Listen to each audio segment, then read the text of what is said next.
अपने आप को कट्टर ईमानदार होने का दावा करने वाली आम आदमी पार्टी का किरदार अब तार तार होता हुआ जनता के सामने नजर आ रहा है। पहले उनकी सरकार के एक मंत्री श्री सत्येंद्र जैन भ्रष्टाचार के आरोप में जेल गए, जिन्हें न्यायालय से जमानत नहीं मिली। फिर एक स्टेप और ऊपर गया, उप मुख्यमंत्री मनीष सिसोदिया जी जेल गए और अब आम आदमी पार्टी के संसदीय दल के नेता श्री संजय सिंह, कोई सामान्य व्यक्ति नहीं है, संसदीय दल के नेता हैं, leader of the parliamentary party, वो भ्रष्टाचार के आरोप में रिमांड पर हैं। अतः अब यह साफ हो गया है कि आम आदमी पार्टी में भ्रष्टाचार एक आम बात होती चली जा रही है और उसे नित्य नए खुलासे होना भी बहुत आम बात हो रही है। अब कोई खास बात नहीं रह गई है और जिस प्रकार से मंत्री, उप मुख्यमंत्री और नेता संसदीय दल उत्तरोत्तर भ्रष्टाचार में आरोपित होते चले जा रहे हैं, उससे मैं कहना चाहूंगा कि एक कट्टरता का किरदार पूरी तरीके से तार तार हो रहा है। यहां पर हम यह भी कहना चाहेंगे कि जिस प्रकार के अनर्गल निराधार आरोप आम आदमी पार्टी लगाने का प्रयास करती है, तो हम यह भी स्पष्ट करना चाहते हैं कि न्यायालय ने जो निर्णय दिया है उसमें स्पष्ट रूप से, अब देखिए बहुत साफ है, पैसे का लेन देन, चुनाव में उसका प्रयोग, और उससे गंभीर बात है, साक्ष्य ये आए हैं कि पॉलिसी में चेंज इस आधार पर किया गया है और यह चेंज नीतिगत है। नीतिगत है तो इसका मतलब पूरी पार्टी इसमें इन्वॉल्व है, विषय सिर्फ संजय सिंह जी का नहीं है। इसका मतलब हो गया कि नीतिगत निर्णय में पूरी पार्टी इन्वॉल्व है और मुझे लगता है यह शराब का घोटाला तो इनके लिए वैसा बनता चला जा रहा है कि एक तरफ इन्होंने पॉलिसी विड्रॉ की, मैं इस बात को पुनः रीएम्फसाइज करना चाहता हूं, सीबीआई इंक्वायरी शुरू होते ही पॉलिसी विड्रॉ कर ली। क्यों विड्रॉ किया अगर सब कुछ सही था? और विड्रॉ करने के बाद आप उसको डिफेंड भी कर रहे हैं और डिफेंड करते हुए आप उस दलदल में धंसते हुए चले जा रहे हैं। क्योंकि जैसे कर्म किए हैं आम आदमी पार्टी ने, अब वो पूरी चुनौती के साथ उनके सामने आ रहे हैं। यहां पे मैं स्पष्ट करना चाहूंगा कि कल राउज एवेन्यू कोर्ट ने अपने निर्णय में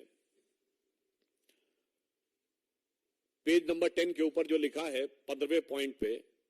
जो ये कहने का प्रयास कर रहे हैं कि केस का आधार नहीं बनता है, उसमें बहुत स्पष्ट कहा है, hence in prima fascia view this court the fact stated that the material placed before the court nowhere shows that the suggest that his arrest in the present case is unwarranted and unreasonable। Hindi में कह दें, अदालत ने प्रथम दृष्टया यह विचार किया है और यह माना है कि यह कहीं से भी यह नहीं दर्शाता है कि वर्तमान मामले में गिरफ्तारी अनवारंटेड और अनरीजनेबल है, यानी यह कहना कि अनापेक्षित है या अनावश्यक है, यह उचित नहीं है। यह बहुत स्पष्ट रूप से कहा है। आगे भी अगर आप देखें तो पेज नंबर 11 पे बहुत साफ साफ अदालत ने कहा है कि in the prima fascia appears that the material placed before the court that this amount was delivered at the residence, यानी उन्होंने स्पष्ट कहा है कि जो आरोप लगे हैं उसके इलेक्ट्रॉनिक साक्ष्य सामने आए हैं कि आरोपी और नेता की भेंट हुई है। भेंट होने के बाद जो आरोप है पैसे की डिलीवरी का, वह भी इलेक्ट्रॉनिक साक्ष्यों के साथ मेल खाता हुआ नजर आ रहा है। अब मैं आपसे एक और पॉइंट कहना चाहूंगा कि जजमेंट के पॉइंट नंबर 13 को अगर आप पढ़ें पेज नंबर 12 पे, तो उसमें अंतिम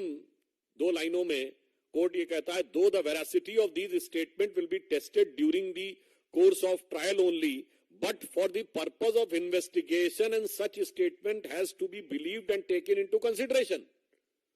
उन्होंने कहा कि वास्तविकता में दोष का निर्धारण जांच के बाद होगा, पर प्रथम दृष्टया जो साक्ष्य हैं वो विश्वास करने योग्य और कार्रवाई शुरू करने योग्य नजर आ रहे हैं। तो अब इसमें कोई किंतु परंतु का स्कोप नहीं है। आगे भी बिंदु क्रमांक 14 में कोर्ट कहता है, the material placed before the court and its direct nexus with the activities pertaining to the proceedings of the crime and the present case by way of receiving the above amount of rupees 2 crores have been shown, his sustained and custodial integration appears necessary. अर्थात न्यायालय ये कह रहा है कि जिस प्रकार के साक्ष्य आए हैं उसमें पैसे के लेन देन को लेकर जो तथ्य सामने दिखाई पड़ रहे हैं उनके अनुसार यह हिरासत में रखकर पूछताछ नेसेसरी अर्थात आवश्यक प्रतीत होता है। मुझे लगता है कि अब इसके बाद जो आम आदमी पार्टी जो भारत की राजनीति में मूल्यों की राजनीति स्थापित करने का दावा करके आई थी, वो सबसे मूल्यहीन पार्टी दिखाई पड़ रही है। और मैं कह सकता हूं कि दिल्ली की जनता आज अपने को ठगा हुआ महसूस कर रही है। और इसके साथ मैं ये भी कहना चाहूंगा, अब एक के बाद एक नेता जिस प्रकार से उभरते चले आ रहे हैं इसमें, तो ऐसा लगता है कि दारू के दरिया में पता नहीं कितने डूबे और उतराए हुए हैं। और मुझे तो वो पुराने गीत की पंक्ति याद आ जाती है, एक निकल रहा है मंत्री, फिर दूसरा डिप्टी सीएम, फिर तीसरा संसदीय दल का नेता, और अभी आगे अल्लाह जाने क्या होगा आगे। तो मुझे वह पंक्ति याद आती है, जिसको देखो वही आज मदहोश है, आज तो ये दीवाना गजब ढा गया। मतलब अब एक के बाद एक जिस प्रकार के कैरेक्टर्स उभर के सामने आते जा रहे हैं, मुझे लगता है इसके बाद श्री केजरीवाल जी की बातों की निर्लज्जता और धृष्टता पूरी तरीके से जनता के सामने आ गई है। इसलिए हमारा यह मानना है कि अब यह देश की जनता के लिए भी एक विचार का विषय है,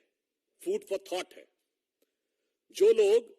राजनीति में नए प्रयोग की बातें करते हैं, ये एक्सपेरिमेंटल पॉलिटिक्स का दौर अब नहीं है। भारत प्रखरता के साथ, दृढ़ता के साथ नई भूमिका को निभाने के लिए जहां विश्व पटल पर उभर रहा है, यहां ये तरह तरह के एक्सपेरिमेंट्स करने के प्रयास होते हैं। उन एक्सपेरिमेंट्स का परिणाम कितना दुखद और देश के लिए खतरनाक हो सकता है, और उन प्रयोगों के चेहरे पर चढ़ा हुआ मुखौटा कितनी जल्दी उतर सकता है, यह भी समझना चाहिए। बहुत स्पष्ट है कि अब किसी भी प्रकार का प्रयोग भारतीय राजनीति के लिए घातक हो सकता है। यह मेरे विचार से आम आदमी पार्टी के अन्ना आंदोलन से निकली आम आदमी पार्टी के इस चरित्र के बाद